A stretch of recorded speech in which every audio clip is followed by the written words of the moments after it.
اللهم صل على سيدنا.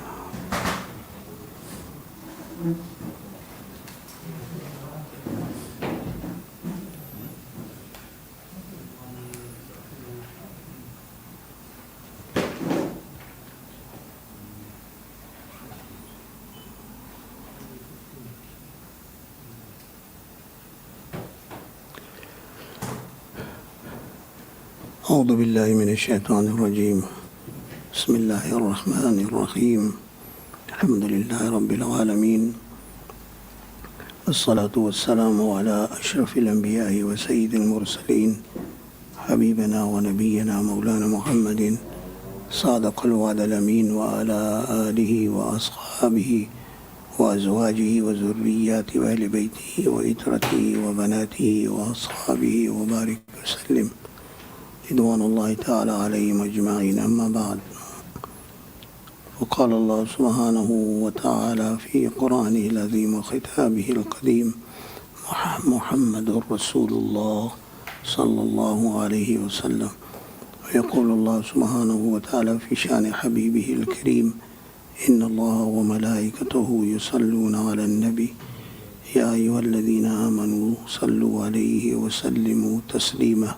اللهم صل على سيدنا محمد وعلى آل سيدنا مولانا محمد وأصحابه وبارك وسلم. جماعة المسلمين، السلام عليكم ورحمة الله وبركاته. Our subject of discussion is a continuation of the station and status of the prophets of Allah.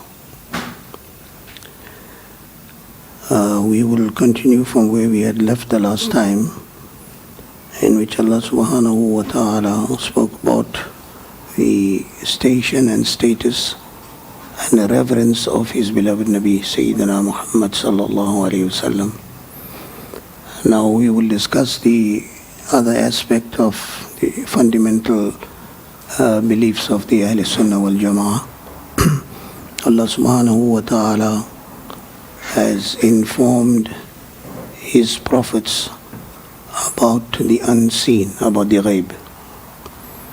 This is a subject of contention between the Ahl Sunnah wal Jama'ah and other cults, the Wahhabi and the Deobandi and many other deviant cults who do not believe that the beloved Nabi sallallahu alayhi wasallam was blessed with the knowledge of unseen, which is known in Arabic as Ilmul Ghaib. The great Mujaddid Ala Hazrat Imam Ahmad Raza radiyallahu ta'ala a question was posed to him in 1905 in Makkah Mukarramah by the ulama of the Ahl Sunnah wal Jama'ah. It was just the beginning of the rise of the Wahhabi regime or the Wahhabi cult in the Hijaz al-Mubarak. He had answered to the question that they posed to him in 7 hours.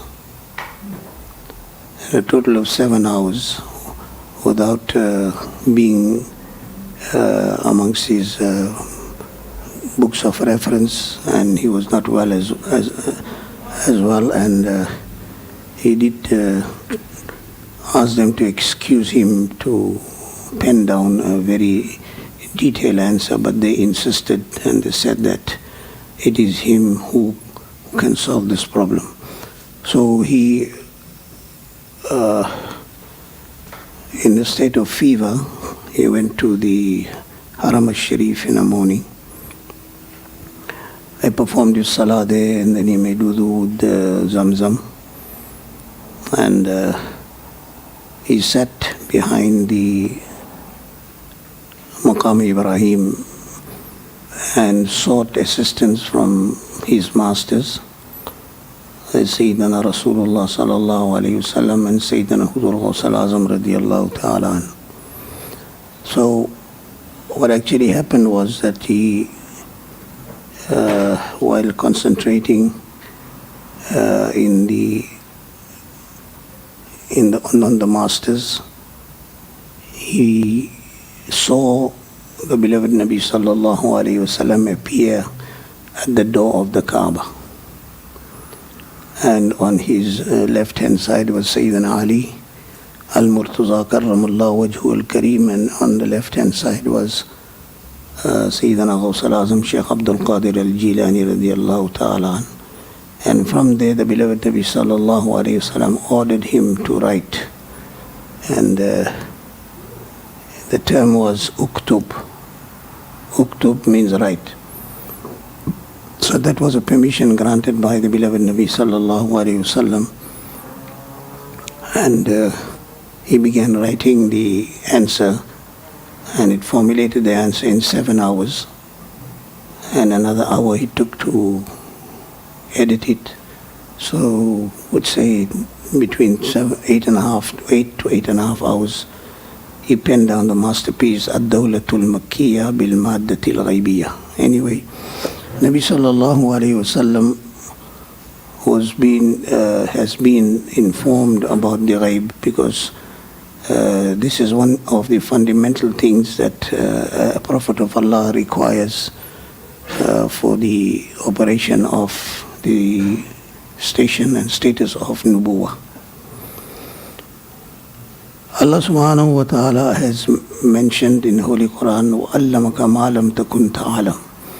This is in reference to Sayyidina Adam ala Nabiyyana alayhi salatu wassalam. So there's many languages that are spoken on earth by the progeny and lineage of the beloved Nabi sallallahu alayhi wasallam.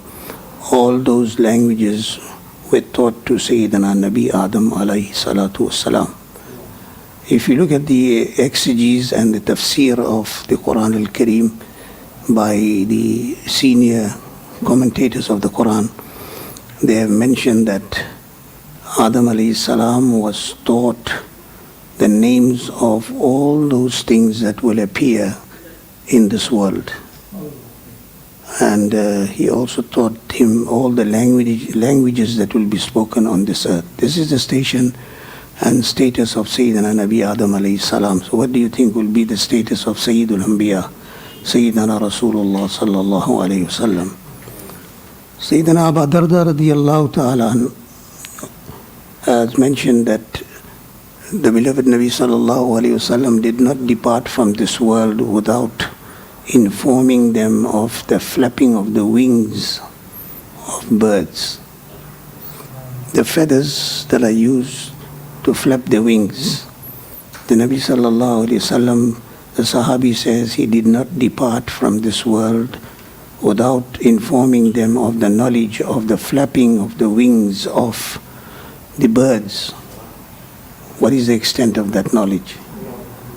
Sallallahu alayhi wasallam. And now you must understand that the biggest hidden thing in this entire universe that is concealed from the vision of every human being or every creation, and that is the being, the divine being of Allah, the Zat of Allah subhanahu wa ta'ala.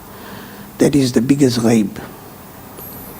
But on the night of Mi'raj, when the beloved Nabi sallallahu alayhi wasallam was invited by Allah subhanahu wa ta'ala into the transcendental region, in the restricted zones in Kaaba Qawsain, and Allah's beloved Nabi, our master Sayyidina Rasulullah sallallahu alayhi wasallam, made the ziyarah of Allah subhanahu wa ta'ala.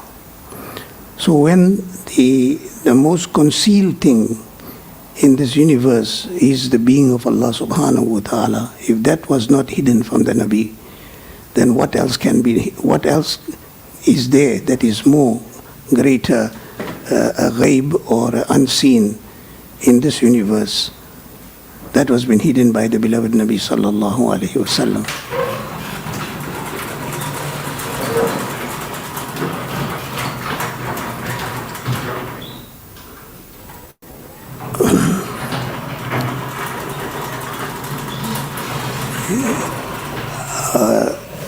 Do you have a fan?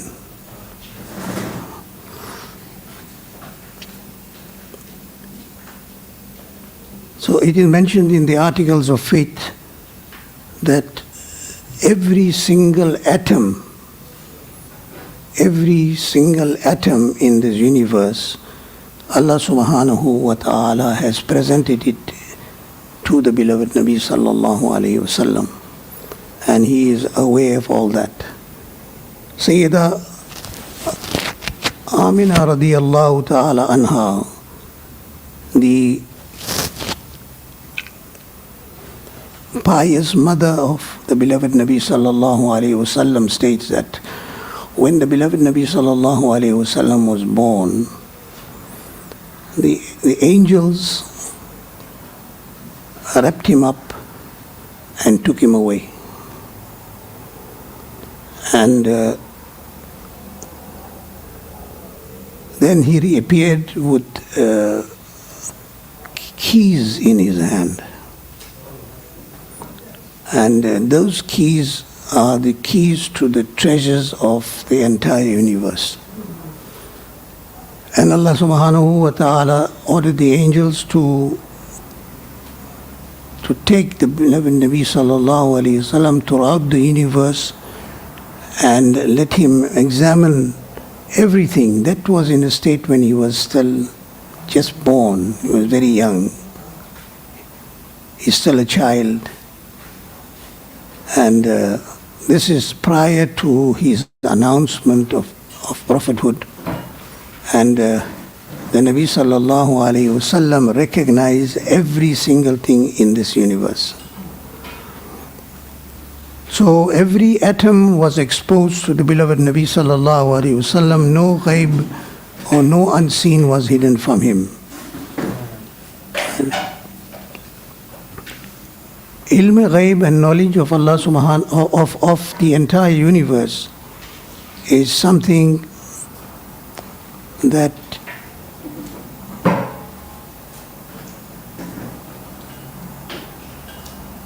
is been blessed by Allah subhanahu wa ta'ala. No human, no creation of Allah possesses any personal knowledge. No creation of Allah possesses any personal knowledge. If anybody believes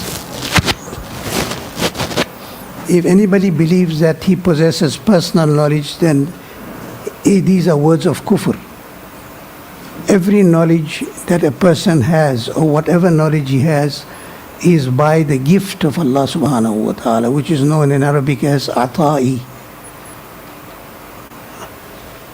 Ata'i is a knowledge that is blessed by Allah subhanahu wa ta'ala, and nobody has zati knowledge. Zati means personal knowledge. Only Allah subhanahu wa ta'ala possesses personal knowledge. Nobody gave Allah any knowledge, that is his own, and the rest of creation knowledge that has been bestowed by Allah subhanahu wa ta'ala.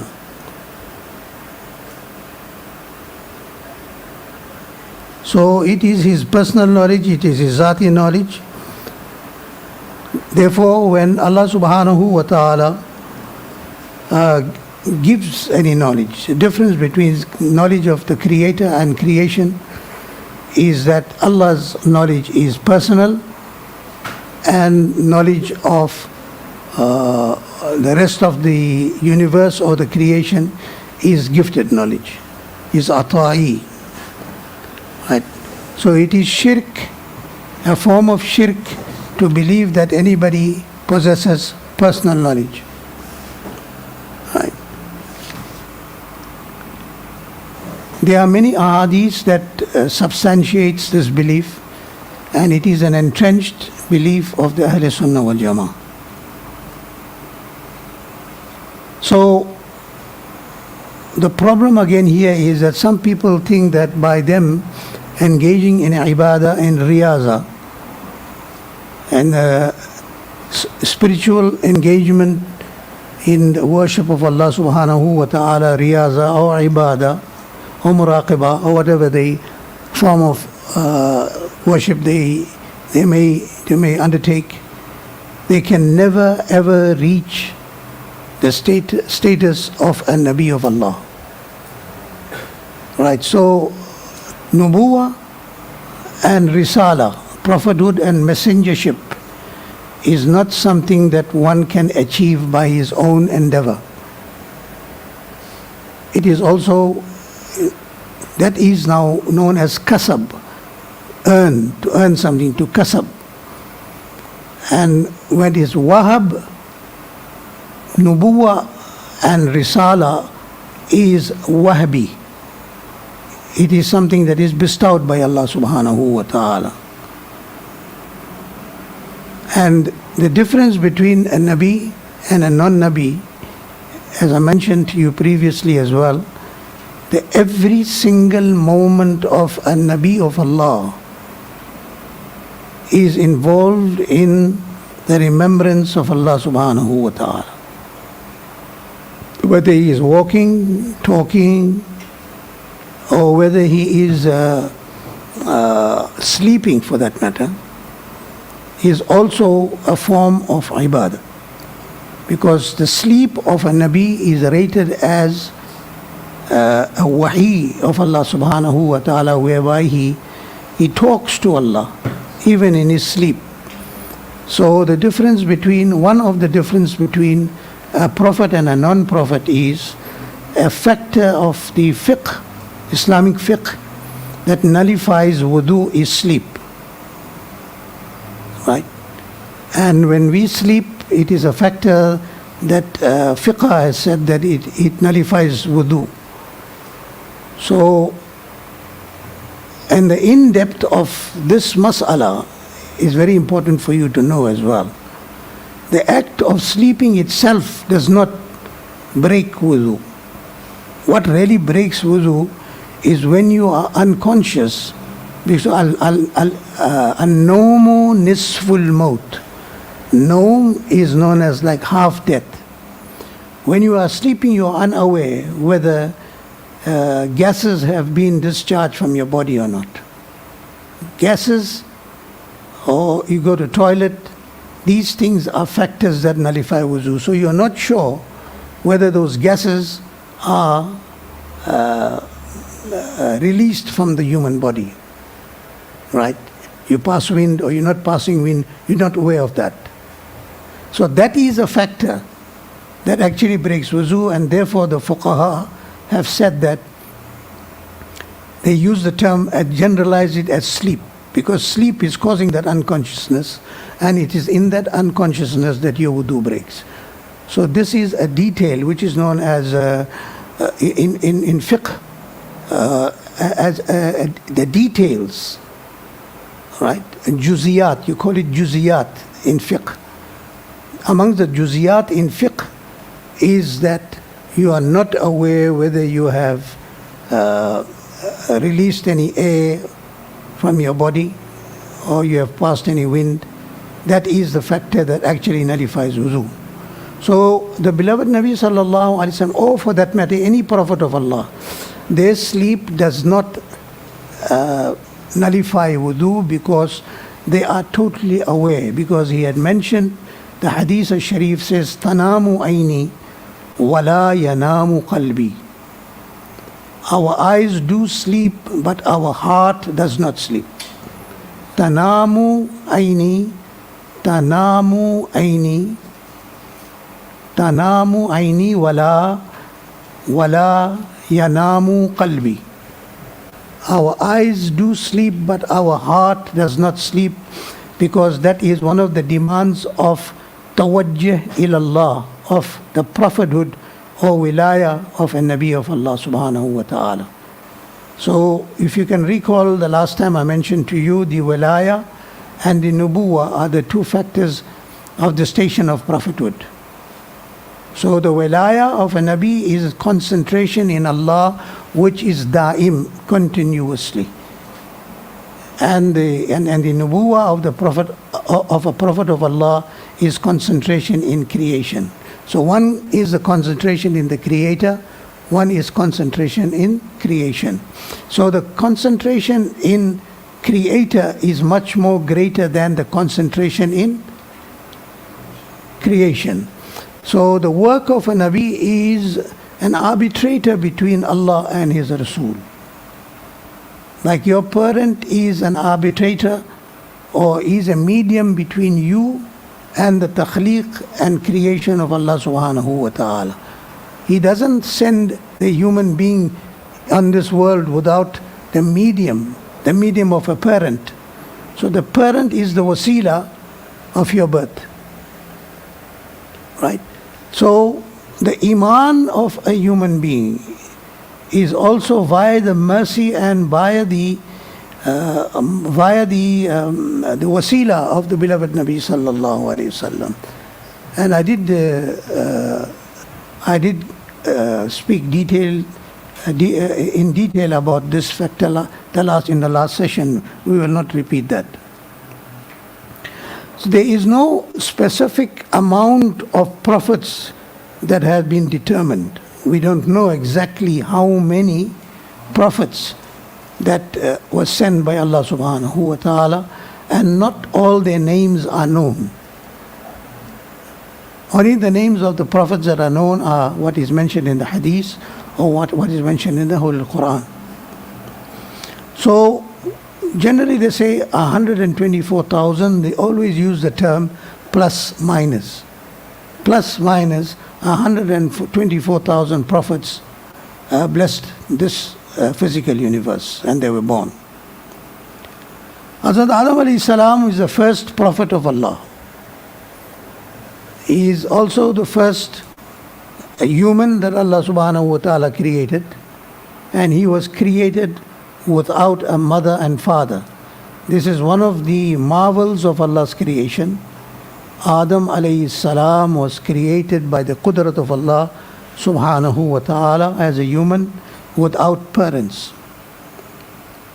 And every human is the progeny of Sayyidina Nabi Adam and Sayyida Hawa radiyallahu ta'ala anha.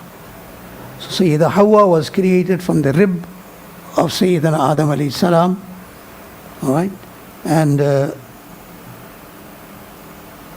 first, like it's mentioned in many traditions, that Nuh alayhi salam is awwalur rusul. A Rasul is the messenger, and Nabi is a prophet. So awwalur rusul, Hazrat Nuh alayhi salam is mentioned as awwalur rusul because he was the first prophet to be sent to non-believers. Adam alayhi salam ke zamane mein kuffar nahi the. There were no kuffar that were there at the time of Adam alayhi salam.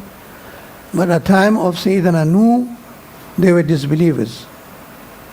So the first prophet to be sent to disbelievers was Sayyidina Nabi Nuh alayhi salam.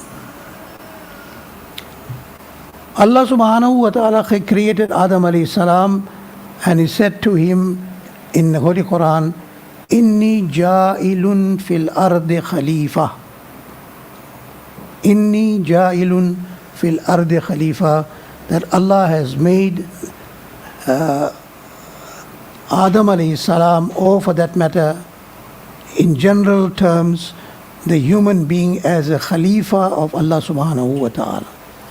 Sayyidina Huzur Ghaus al-Azam radiyallahu ta'ala, in his thesis of Tasawwuf, name of the book is Sirrul Asrar Fima Yahtaju Ilayhi al-Abrar, quotes a Hadith al-Qudsi. There are different grades of Hadith, like the Sahih Hadith, Za'if Hadith, Hasan Hadith, and so on and so on. And there is one Hadith that is known as Hadith al-Qudsi. Hadith al-Qudsi is the highest ranking Hadith, and a Hadith al-Qudsi is a revelation of Allah subhanahu wa ta'ala that has no messenger in between to carry the message from Allah to the Nabi. Sayyidina Jibreel is a messenger of the Wahi that Allah subhanahu wa ta'ala has commissioned him to bring a message like the revelation of the Holy Quran. And the beloved, when Jibreel alayhi salam used to receive the command from Allah and receive the message, he used to carry that message and deliver it to the beloved Nabi verbally. Like the Torah used to be delivered to the Prophet in a slate form, written in a slate. But the Quran was revealed verbally. It was a verbal revelation that Sayyidina Jibreel heard from Allah, and he brought it and relayed it to the beloved Nabi sallallahu alayhi wasallam. So, this is via an angel. Any message that is sent from Allah to a prophet, it is known as wahi, a revelation. But it is either via an angel or Allah subhanahu wa ta'ala directly communicates with the Nabi sallallahu alayhi wasallam. When there is an angel involved, it's wahi. But when wahi, which is the Quran al-Kareem, and if there is no angel or arbitrator or a medium in between that message, which is directly inspired into the heart and communicated by Allah to His Prophet, that is known as Hadith Al Qadri. Right? Hadith Al Qadri, Zina Huzur Ghawsul Azam radiyallahu ta'ala an narrates the Hadith Al Qadri in his book Sirrul Asrar, in which he says, Al-insanu sirri, al-insanu sirri, wa ana sirruhu. Al-insanu sirri, wa ana sirruhu. Insan is my secret. Insan is my secret, and I am the secret of the human being.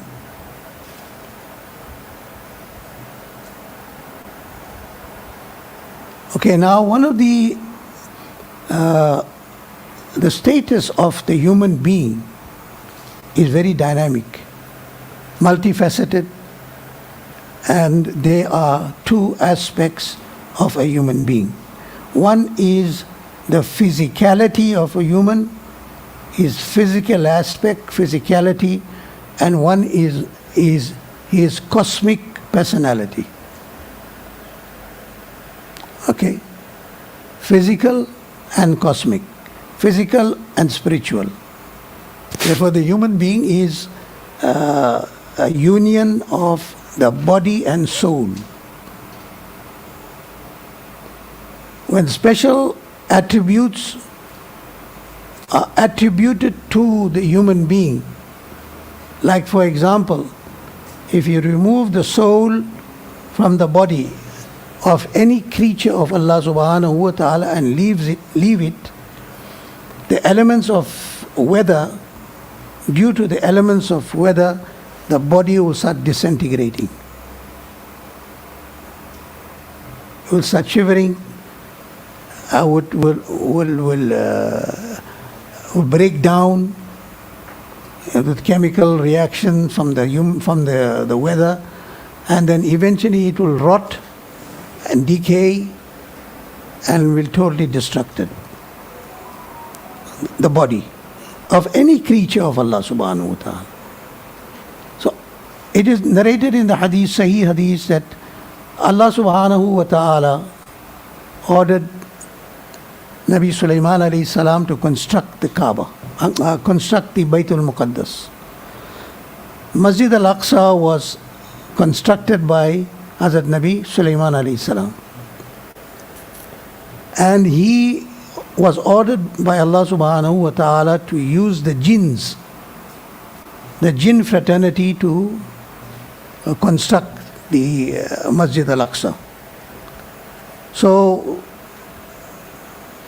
because of the nature of jinns, because of the disobedience, they only worked when they saw Hazrat Sayyidina Sulaiman alayhi salam observing them.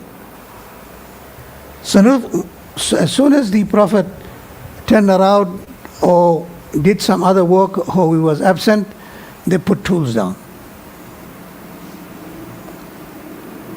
So there was 1 year work left for the completion of the construction of Masjid Al Aqsa. And it so happened by the command of Allah subhanahu wa ta'ala, kullu nafsin za'iqatul maut, the time of death of Hazrat Sayyidina Sulaiman had arrived. At that time, he had himself propped with his asa, with his stick, with his staff. Behind him, he had it propped, and he was standing and watching the construction of Masjid Al-Aqsa. And in that condition, the angel Malak al-Maut came and he removed the soul of Sayyidina Nabi Sulaiman alayhi salam. And he remained in that position. Why? There was 1 year work left for the construction and completion of Masjid Al-Aqsa. 1 year. So Allah subhanahu wa ta'ala preserved his body in that same position with no changes whatsoever, whether it was day, night, sun, rain.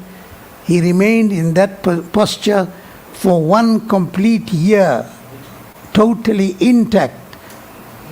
So the jinns had no time to ever move away from the construction, because every single moment they saw Hazrat Sulaiman alayhi salam standing there, observing them, and they continued and completed the construction in 1 year.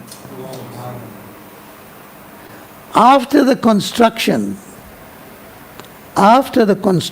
of Masjid Al-Aqsa, Allah subhanahu wa ta'ala ordered the termites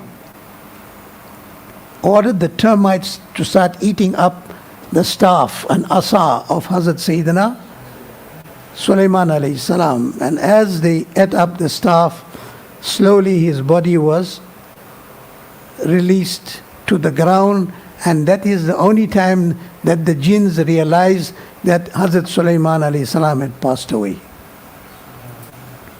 So, a Sahih Hadith of the beloved Nabi sallallahu alayhi wasallam accentuates and commands and says, Inna Allah harrama ala al-ard. If you would like to write it down, you can. Inna Allah harrama ala al-ard. Inna Allah harrama ala al-ard an ta'kula ajsad al-anbiya.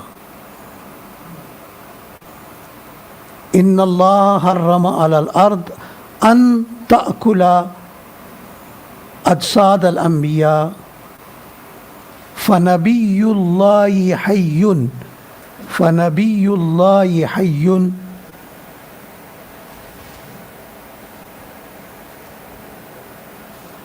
yurzaq. Indeed, Allah subhanahu wa ta'ala has made it haram on the ground to eat up the bodies of prophets. This is a general rule to all prophets. It is haram, Allah has made it haram on the ground to eat up the bodies of prophets. فَنَبِيُّ hayyun, because the prophets of Allah are alive. The prophets of Allah are alive. Yurzaqu, and Allah subhanahu wa ta'ala gives them sustenance and rizq. Allah provides them with sustenance, with rizq.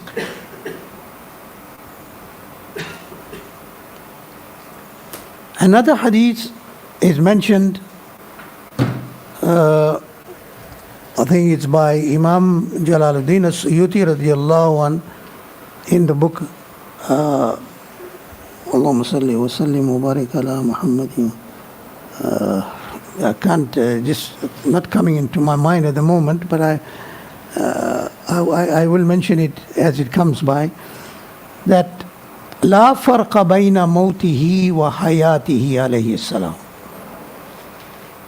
There is no difference between the living or the life of the Nabi sallallahu alayhi wasallam and his passing away. Inna la farqa bayna mawtihi wa hayatihi alayhi salam fi mushahidatihi. In his observance,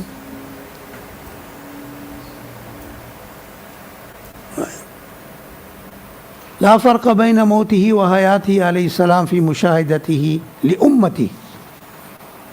In observing his ummah, as he used to observe the ummah while he was physically alive, he is to this moment and carrying on till Qiyamah, he will be observing the actions and movements of the ummah, so much so وَنِيَّاتِهِ, even the intentions the beloved Nabi sallallahu alaihi wasallam is aware of. Al-Hawi lil-Fatawa is the name of the book. Al-Hawi lil-Fatawa, the name of the book. وَنِيَّاتِهِ وَعَزَائِهِمْ, his azaim, the intentions of a ummah. Do you think the Nabi sallallahu alaihi wasallam is not aware of your intentions? He is certainly aware. Huzur sallallahu alaihi wasallam इंसान और मोमिन मुसलमानों की नीयतों को भी जानते हैं, अब भी उनकी नीयतों को जानते हैं, उनकी इरादों को भी जानते हैं. जो इरादा करता है मुसलमान, उसको हुजूर नबी करीम सल्लल्लाहु अलैहि वसल्लम अल्लाह ने उनको आगाह कर दिया. वज़ालिका जलीयुन इंदहु ला खिफा बिही, and this is totally exposed to him as the midday sun exposed to you. That's how he is aware of the intentions and actions of all the believers in this world. At any given time, from the time he was alive on this earth, right up till Qiyamah, whatever actions there are of people, the beloved Nabi sallallahu alaihi wasallam is aware of it. There are many ahadith that I can quote to this effect regarding this subject, but we don't have time. We have to move on further. Nabi sallallahu alaihi wasallam is also known as Shafi'i. Yani he will make shafa'at. He will intercede for us. Allah subhanahu wa ta'ala says in the Holy Quran, وَلَوْ أَنَّهُمْ إِذْ ظَلَمُوا أَنفُسَهُمْ. Allah teaches us how to make tawbah from sins. This is how Allah subhanahu wa ta'ala teaches us in the Holy Quran to make tawbah from sins. Say, وَلَوْ أَنَّهُمْ إِذْ ظَلَمُوا أَنفُسَهُمْ جَاءُوكَ. When you commit any sin, when you oppress yourself by committing any sin, Allah says, Ja'uka. The people should come to your presence. Come to your presence. Ja'uka. Your presence.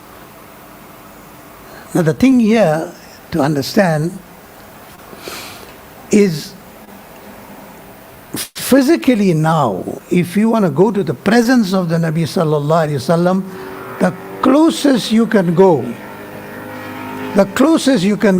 is to the Rawza Mubarak in Medina Munawwara. The closest, right?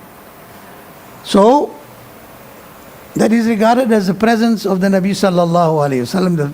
The problem here is that every time you commit a sin, how many times a day you commit a sin, we don't know. Unless you take and you evaluate yourself and you calculate the whole thing to see when I'm sinning, when I'm not sinning. And sinning is not only a physical thing, even by thoughts, even by your vision, even by hearing, you can commit a sin. To hear evil things, retaliate through the mouth, to see evil things, to see haram things, things which the Sharia does not allow you to look at. Looking at foreign women. This is also a sin. In fact, the Nabi sallallahu alayhi wasallam has emphasized that there is zina of the eye. Zina of the eye is to look at something which is haram to look at. To look at a foreign woman is zina of the eye. So there are many sins that a person commits in a day. And Allah subhanahu wa ta'ala orders us in the Holy Quran, وَلَوْ أَنَّهُمْ إِذْ ظَلَمُوا أَنفُسَهُمْ جَاءُوكَ. Go to your presence. How are you going to go? If you commit sin 10 times a day, are you going to go to Medina Munawwara 10 times? How many of us can afford it? Right?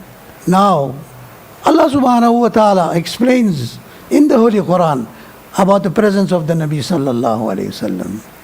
He says in the Holy Quran, An-Nabiyyu awla. An-Nabiyyu awla bil-mu'minina min anfusihim. The Nabi is more closer to you than your own life. How close are you to your life? You can't imagine. He uses the term awla, even more closer. So Nabi is even more closer to you than your own lives. So if you cannot ascertain as to how close you are to your life, how are you going to understand how close the Nabi is to you?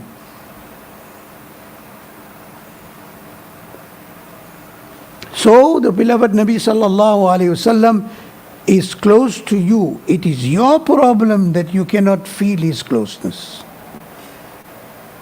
ये खता आपकी है जो आप हुजूर सल्लल्लाहु अलैहि वसल्लम की कुर्बत को नहीं समझ सकते या नहीं एहसास कर सकते. You cannot understand it because of your weakness. But if you work towards it, you will understand it. Right? It is mentioned by Hazrat Sayyidi Abul Abbas Ahmad al-Mursi. Sayyidi Abul Abbas Ahmad al-Mursi is reckoned to be the Murshid and the Shaykh of Imam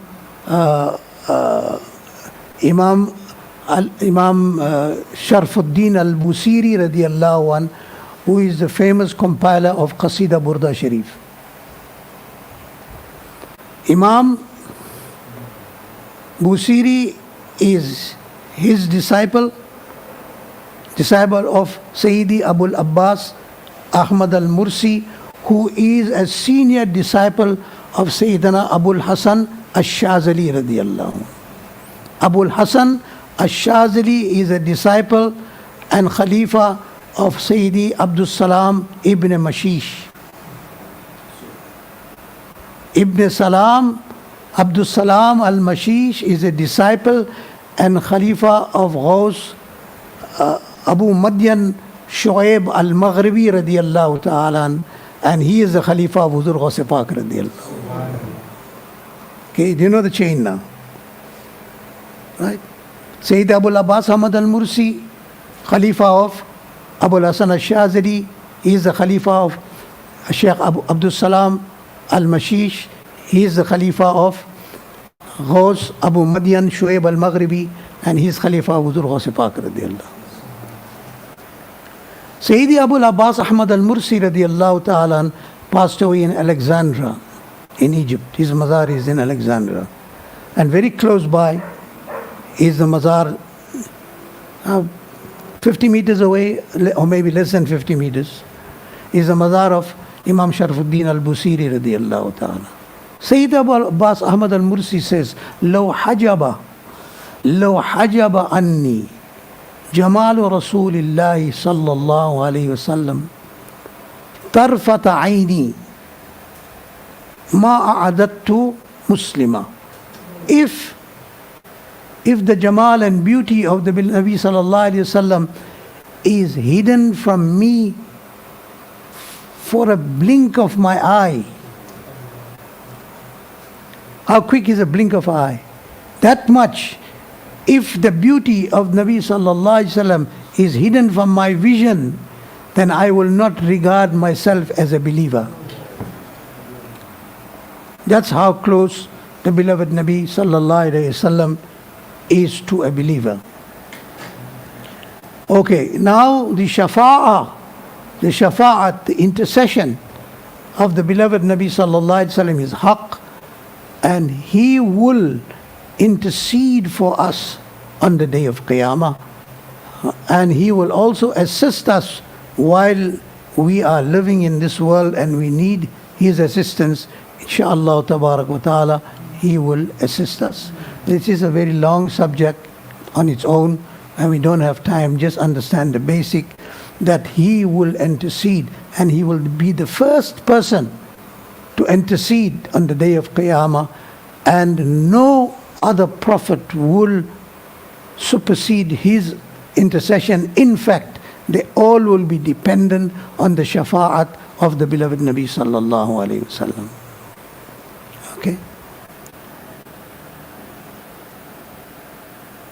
Anyone who looks down upon any single hadith of the beloved Nabi sallallahu alaihi wasallam, or any one of his actions, or any one of his utterance, right?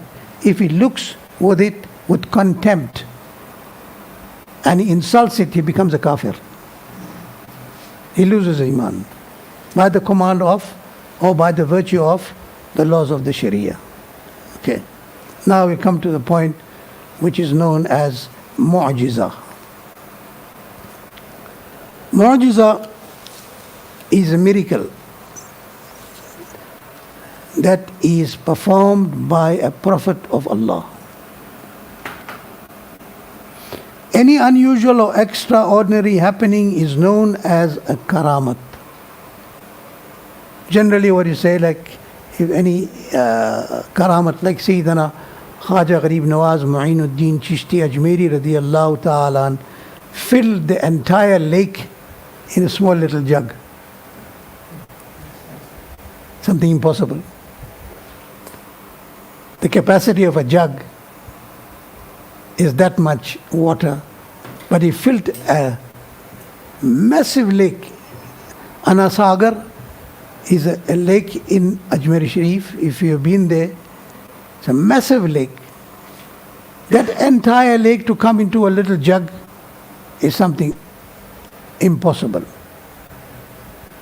Impossible in the sense of the intellect, but possible by the qudrat of Allah subhanahu wa ta'ala, and if it is performed by a wali of Allah, it is known as a karamat. Now there are 6 things that you must understand here. One is, number one, write it down. Number one is known as mu'jiza. Number 2 is known as irhas. I-R-H-A-S, irhas. Number 3 is known as karamat. Number 4 is known as ma'unat. Ma'unat. M-A-U-N-A-T. Ma'unat. Number 5 is known as istidraj. Istidraj. And number 6 is known as ihanat. Ihanat.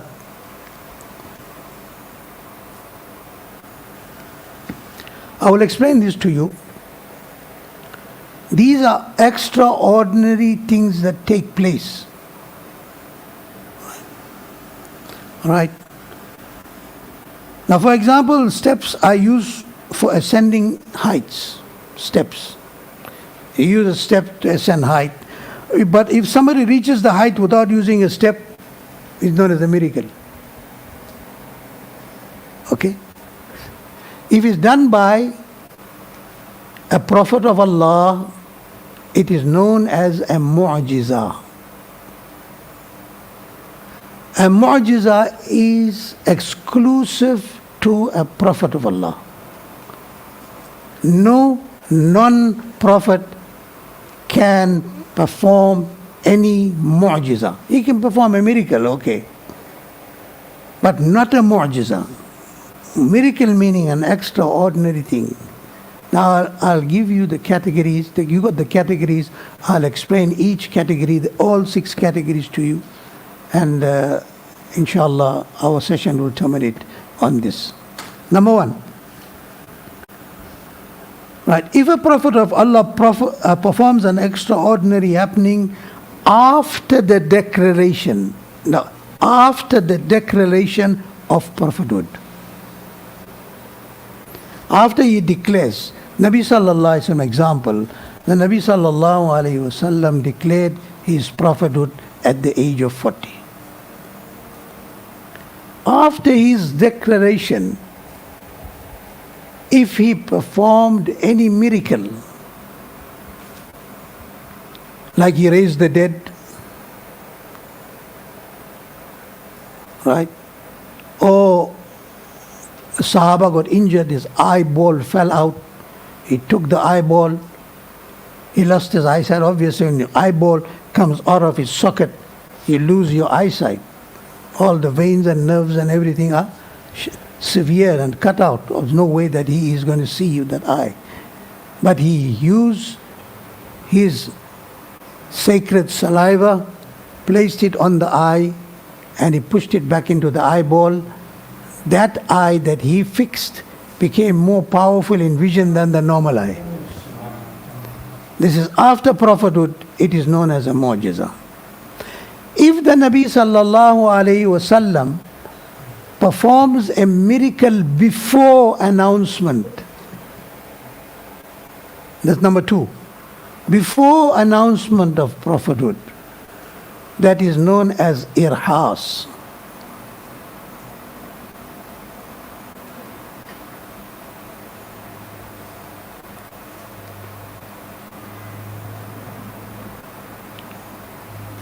Okay, you got that? Miracle performed after announcement of prophethood, mu'jiza. Miracle performed before announcement of prophethood is known as irhas. A miracle performed by any wali of Allah, or any pious person for that matter, any pious Muslim, for karamat, Imaan is a condition.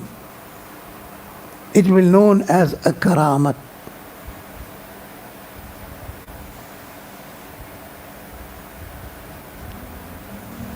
Okay?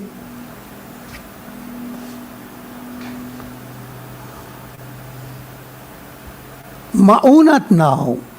Ma'unat is when an ordinary man performs any abnormal thing. Any person, whether it's a Muslim or whether it's a kafir or can be any, he performs something extraordinary. It is known as ma'unat. If any abnormal happening performed by a person in the state of kufr, a kafir, performs any extraordinary thing, that is known as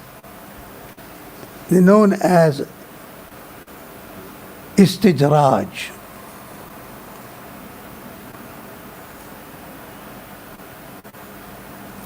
And that which he performs, another condition on that, that which he performs is according to his desire.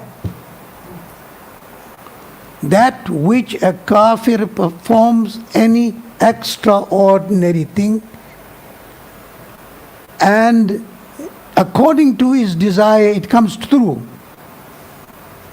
it is known as istidraj. And if the kafir, tell me if I'm going too fast. If a kafir intends to perform an extraordinary thing, he does whatever he wants, but it doesn't manifest,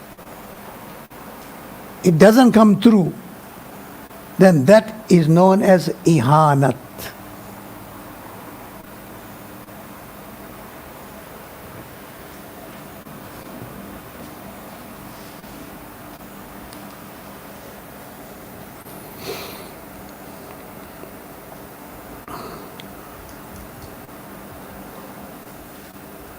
Okay?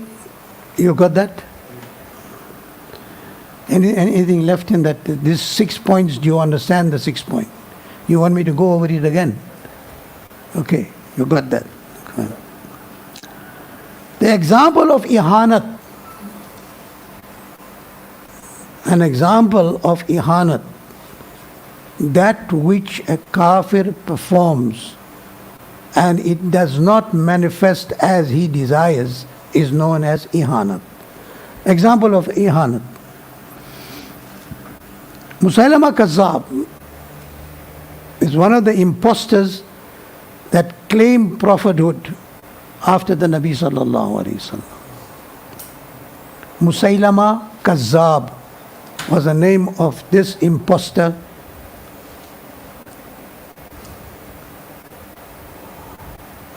Musaylama Kazzab, he tried to imitate. He lived at the time of the Nabi sallallahu alaihi wasallam. He tried to imitate the beloved Nabi sallallahu alaihi wasallam and claim prophethood. He said that we are partners in prophethood. You my partner, I'm your partner. Right? So he claimed prophethood.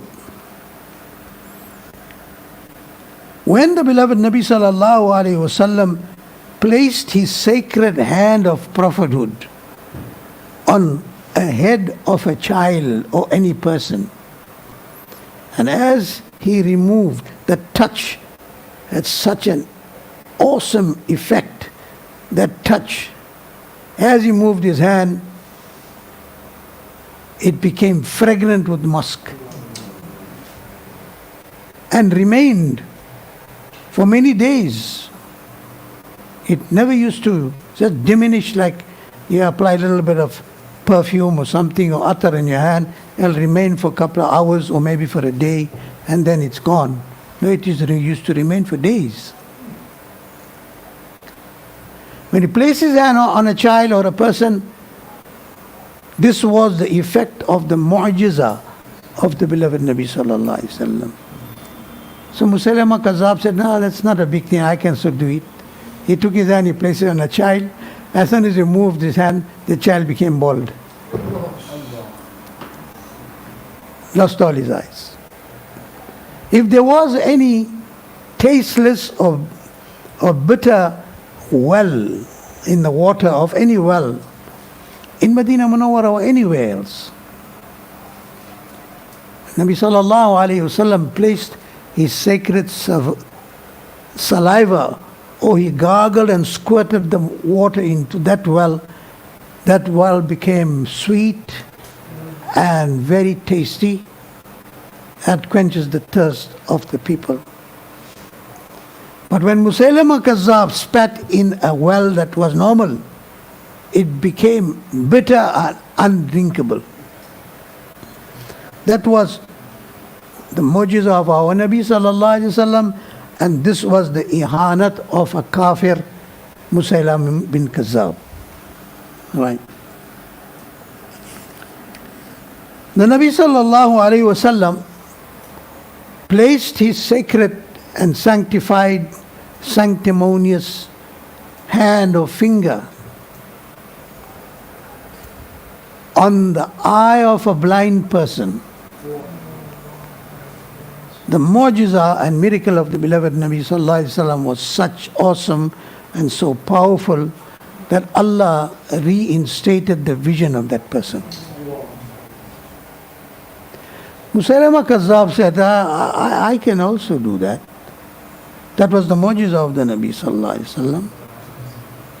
Now the ihanat of a kafir, impostor who claimed prophethood at the period of the Nabi sallallahu alaihi wasallam, a squint child was brought to him, and he placed his finger on the eye of the squint child, let alone the squint coming right, the child became totally blind. That's ihanat of a kafir. Okay? Is everything okay with you all now? However, it's not difficult to distinguish between ihanat and its opposite. It's not difficult. Similarly, it is not necessary to explain the difference between mu'jiza and istidraj. What is istidraj? Is when a non-believer tries to express or try to show a miracle, and if it happens according to his desire, all right, according to his desire, then it is istidraj. And if it happens not according to his desire, is ma'unat. Okay, you know that. Suppose a fake person claims prophethood. Suppose a fake person claims prophethood. He will never ever be able to perform an extraordinary act because he is cursed. When he is cursed, Allah will not allow him the pleasure of displaying what he desires. He'll be blocked. Okay? He will never be able to perform an extraordinary act. If the master of all the magicians, today it's a world of magic, it's a world of jadoo, witchcraft. Unfortunately, our Muslims are engaged in this, they indulge in this. Anyone who indulges himself in witchcraft and jadoo commits kufr. It is kufr to get involved. Our Muslims here in Overport, in other temples, non-Muslim temples, are going and ringing the bell exactly at the time of Maghrib. Yeah, all right. It's happening. You'll find them in the sacred moments where you're supposed to be worshipping Allah. They are sitting in temples and engaged in all this witchcraft because they want to harm somebody or take revenge on a fellow Muslim. And they indulge in this witchcraft, which is totally kufr. And they become kafirs. All the magicians, today people come show you magic. Oh, Bada Allah Wala hai. What that Allah Wala got to do with magic? Are your Imaan gone so weak? Have we lost our Imaan? That we go and do all these funny and stupid things. Revenge, because of revenge and jealousy. We go to people for ta'weez, to shut the person's business down. The man has been given that business or has been given affluence by Allah subhanahu wa ta'ala. Why? Jealousy is a thing that destroys a human being. Jealousy and greed is the thing that the beloved Nabi sallallahu alaihi wasallam has forbidden strictly, not to get involved in all these things. So if all the master magicians of the world claim prophethood, today the word prophet has become so common that even non-Muslim kuffar are calling their priests prophet. You see in the papers, you see it in the newspapers, you see it in the TV, you see it in pamphlets. Certain, he's prophet, he's a prophet, prophet so and so. It's become so cheap. Right? If all the magicians in the world claim prophethood, then too all their powers and magic will instantly disappear. Because why they're using the word prophethood? which is a sanctified institute of Allah subhanahu wa ta'ala. It's a sacred institute. You're using a sacred institute to try and prove something which is false. So there is no polarity in it. It'll backfire. On the contrary, if anyone claims that he is the creator, खुदा की दावा करता है, खुदाई का दावा करता है. He claims divinity. Right? There are people that claim divinity. Some idiots, some stupid people. They also claim divinity. Pharaoh also claimed divinity. Many people in history did, and they will. They will claim divinity as well. And display magic.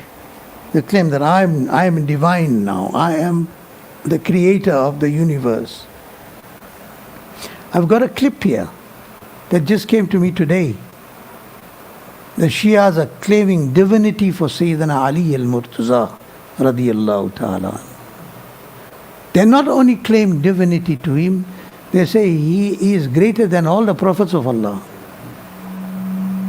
He will judge the people on the day of Qiyamah. Judgment will be issued by Sayyidina Ali radiyallahu anhu. This is a claim. I've got a clip if anybody needs to see that clip. I can send them a copy.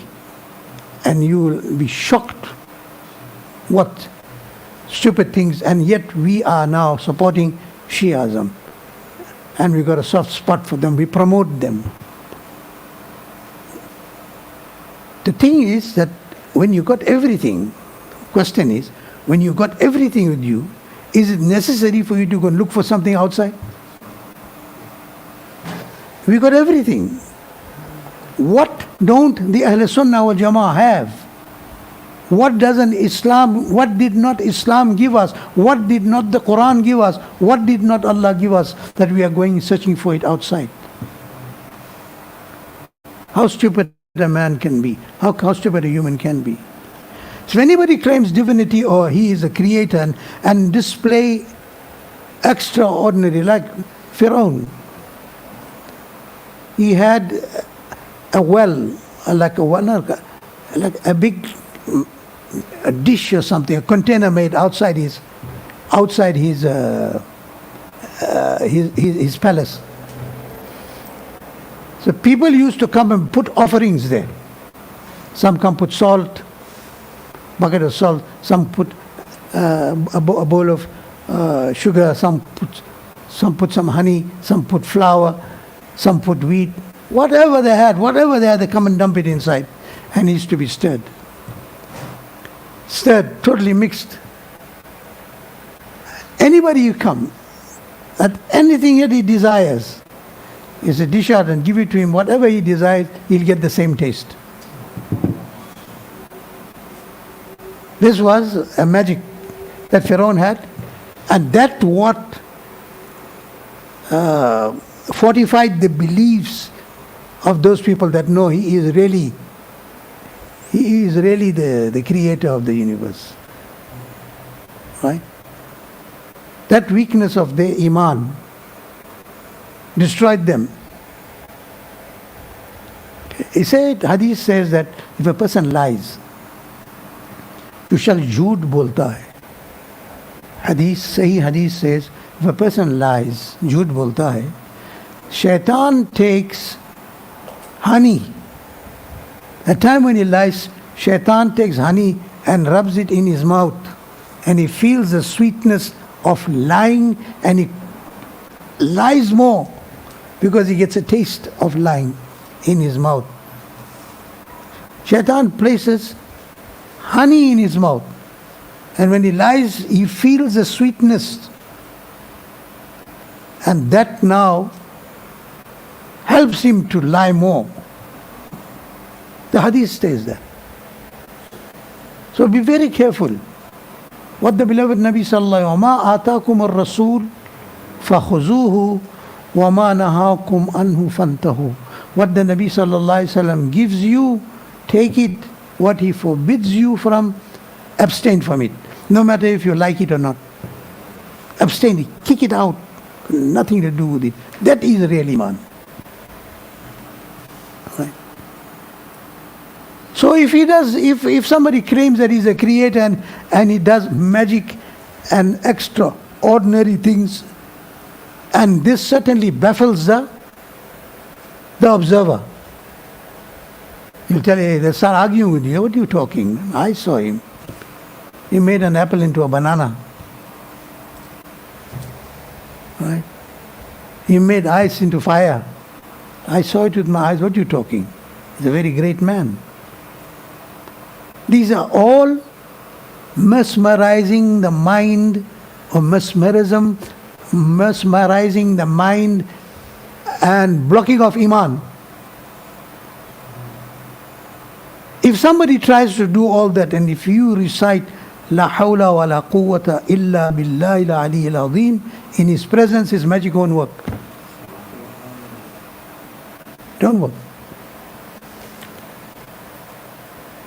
Even if a person tries to harm you in any way, if he tries to harm you in any way, and if you have real, solid, powerful Iman, if somebody makes jadoo upon you, and if you recite with your Iman from the depths of your heart with total trust and conviction, if you recite La hawla wa la quwwata illa billahi al-ali al-azim, it becomes a block in between. It will not harm you. Yaqeen is very important. Trust in Allah. Your goal is Allah. Your goal is Allah. Your goal of Iman. And the maqsood of Iman is Allah. Always turn to Him. Have Him always as your priority. Never forget Allah. And never be unconscious of Allah subhanahu wa ta'ala. As I said, one simple thing, a very simple thing I advise people.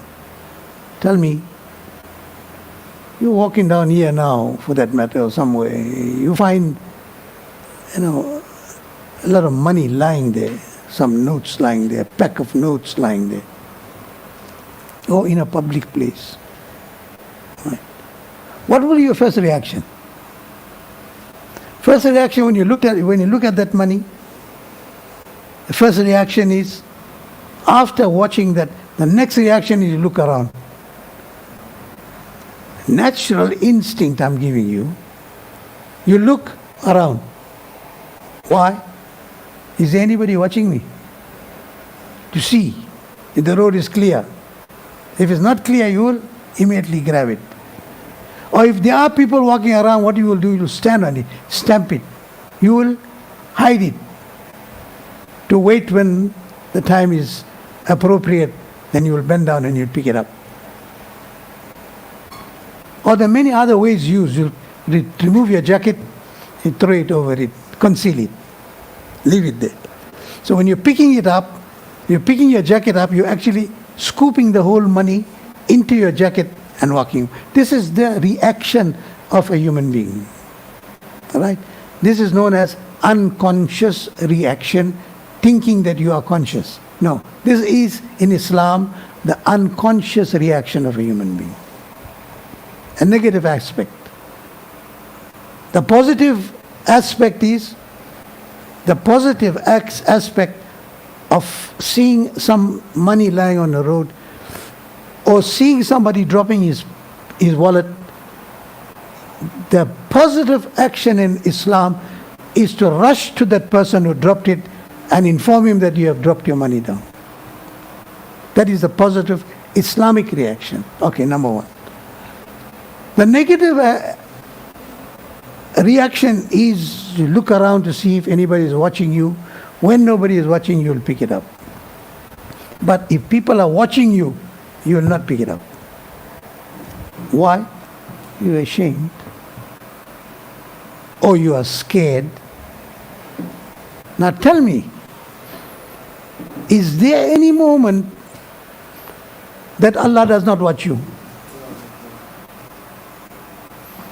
This is a golden rule to abstain from sins.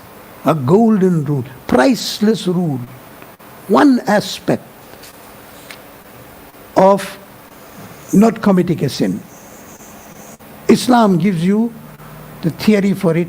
Islam gives you the key to not committing any sin, any sin for that matter.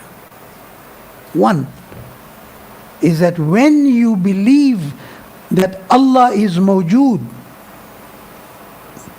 when you believe that Allah is mawjood, you don't use the term present for Allah subhanahu wa ta'ala, because there's a negative aspect of present. Present here, absent somewhere else. Present here, absent there. So we don't use the term for Allah. Allah is free from that. You use the term mawjood, meaning omnipresent. Right? Allah मौजूद है, हाजिर नहीं. हाजिर मखलूक होता है, खालिक मौजूद होता है. There's difference. खालिक मौजूद होता है और मखलूक हाजिर होते हैं. Therefore the term hazir and nazir is not used for Allah subhanahu wa ta'ala. Hazir and nazir is an attribute that is attributed to the creation. And if you want to attribute the presence of Allah subhanahu wa ta'ala, you will use the term mawjood. La mawjooda illallah. Understand? Omnipresence of Allah subhanahu wa ta'ala. So if you believe that Allah is mawjood, you will never ever commit a sin. Like any object lying down, any money lying on the floor, you look around, if nobody is looking at you, then you pick it up. Somebody looking, you won't pick it up. So if you believe that Allah is watching me, will you commit a sin? Simple, one simple rule of Islam will make you a pure Muslim. Okay? So, Allah subhanahu wa ta'ala, and we are speaking about a magician,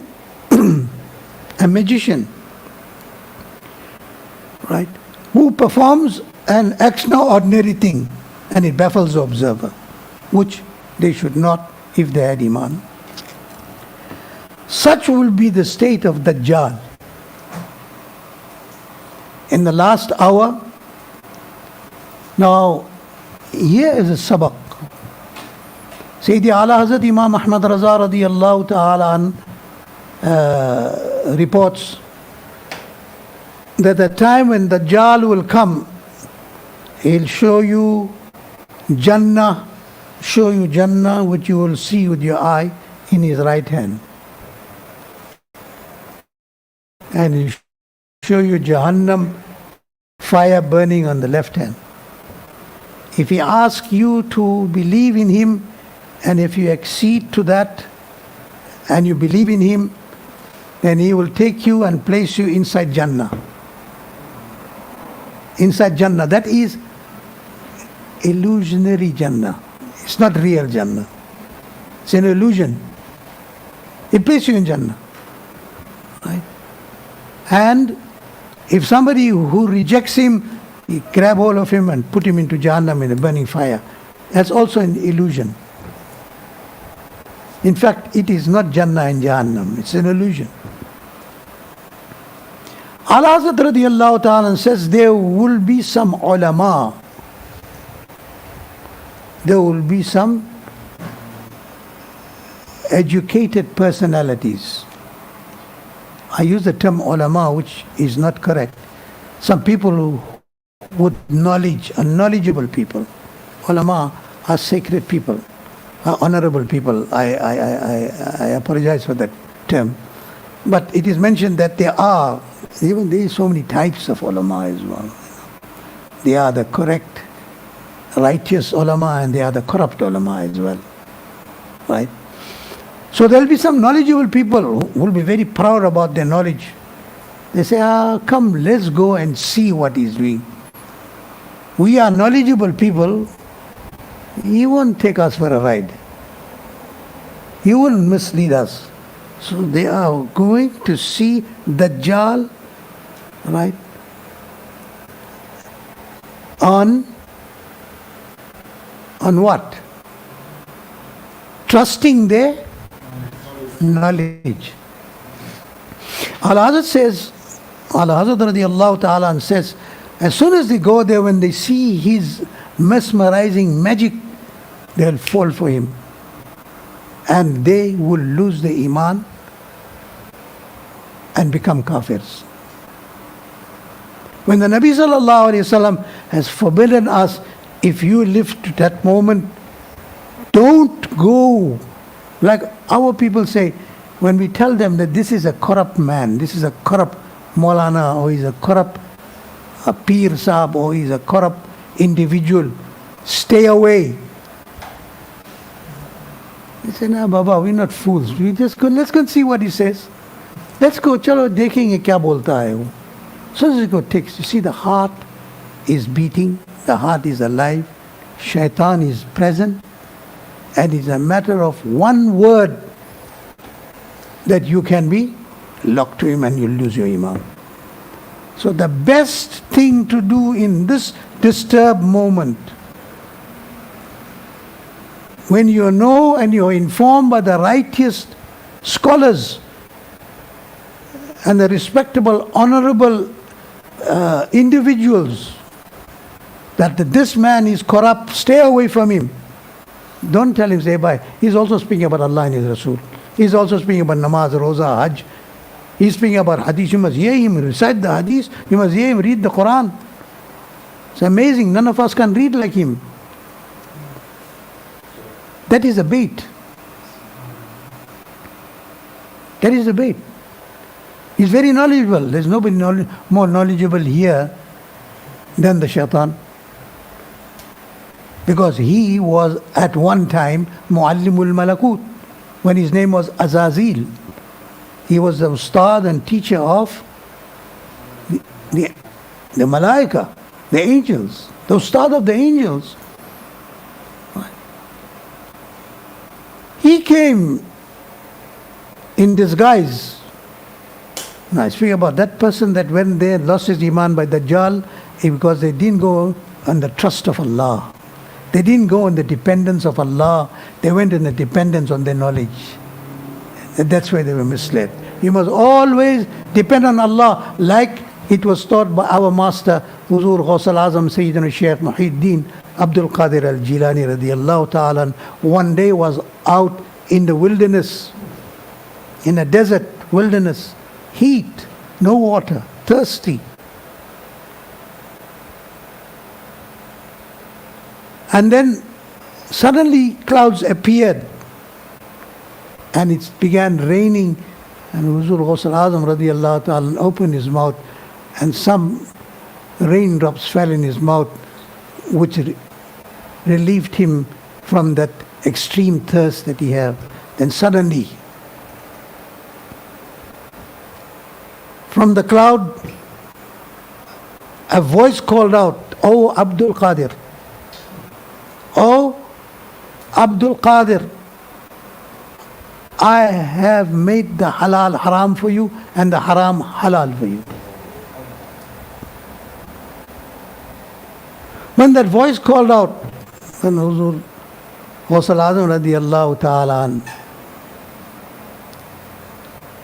looked up and he says, "Oh Khabis, oh cursed." And he read, "A'udhu billahi minash shaitanir rajim, bismillahir rahmanir rahim." Then that brightness turned into darkness. He lost that first bait that he put, but he didn't give up. Shaitan lost the first session, but he didn't give up. You know what he says? "Abdul Qadir, your knowledge saved you. Abdul Qadir, your Knowledge saves me. Ghaus Pak said, A'udhu billahi minash shaitanir rajim. Bismillahir rahmanir rahim. He said, oh cursed, khabis, you still want to mislead me? My knowledge did not save me, my Allah saved me. That's the time came into darkness, and he says, Abdul Qadir, I have misled 70,000 people of the path, Sufiya Ikram. 70. I've misled them in this very same way that I tried to lead you, but Allah subhanahu wa ta'ala protected you. So who are we? So please, brother in Islam, don't go blindly and go and follow everybody. You have the old school. We have our masters that have taught us that. We have Hazrat Sufi Sahib Rahmatullah alayh. We have the great Mujaddid Ala Hazrat Imam Ahmad Raza radiyallahu. We have Sayyidina Khaja Gharib Nawaz radiyallahu anhu. They are the masters of the old school. We have Sayyidina Ghaus al-Azam, Shaykh Abdul Qadir Jilani radiyallahu. Do you need anybody else? Do you need all these fancy guys coming in different garbs, dressed up, red hat, white coat, yellow shoes, pink tasbih, and all these funny kinds of dressings? They come here and they try to mislead us. Do you need that? I say, hold fast to the old school. Hold fast.